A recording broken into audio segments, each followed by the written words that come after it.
Recently, I've been noticing a large amount of fans of the Marvel Cinematic Universe all say one thing in unison. Screw Star-Lord.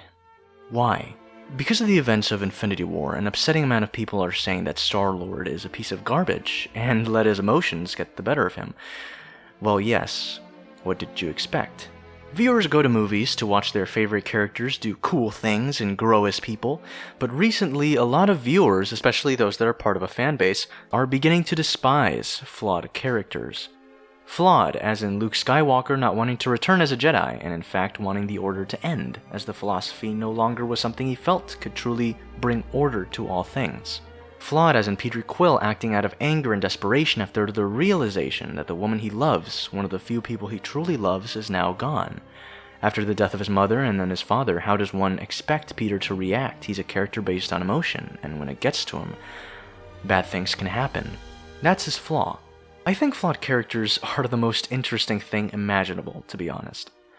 Recently, a friend of mine introduced me to the game Dungeons & Dragons. I know, what am I, a Stranger Things kid? Anyway, one of the things you do in the game is create your own character, including personality traits, ideals, bonds, and flaws.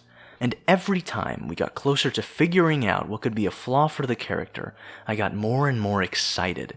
Because flaws keep things fresh and interesting. That's why you get so emotionally invested to characters, because their flaws are something that have to be corrected, and it's the journey of correction that we'll get to see play out on screen. Flaws are things that spur out key moments in films, or fun jokes that wouldn't make any sense if those flaws didn't exist. In Guardians of the Galaxy, Drax can't really comprehend jokes, and his species is very literal, saying whatever is on their mind. For example, I'll have to agree with the walking thesaurus on that one. Do not ever call me a thesaurus. It's just a metaphor, dude. His people are completely literal. Metaphors are gonna go over his head. Nothing goes over my head. My reflexes are too fast. I would catch it. I'm gonna die surrounded by the biggest idiots in the galaxy. now the payoff here is something humorous. But here, it adds character depth, which then leads to a really intimate scene. I am hideous? You are horrifying to look at, yes. But that's a good thing. Oh? When you're ugly and someone loves you, you know they love you for who you are. Those pools, they remind me of a time when I took my daughter through the forgotten lakes of my homeworld. She was like you, Disgusting? innocent.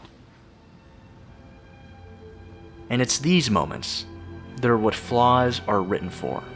The payoff, the character responding to said flaw and acting upon it, either negatively or positively.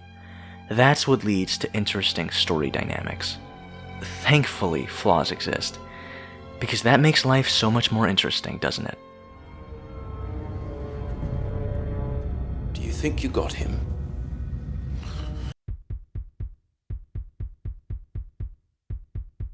Hey, thanks for watching the video. If you really liked it, please subscribe. And if you actually really liked it, you can support my Patreon. Also, please, if you really liked this individual video, please like it, share it, and of course, comment on it. So thanks for coming to the table, and I'll see you all next time.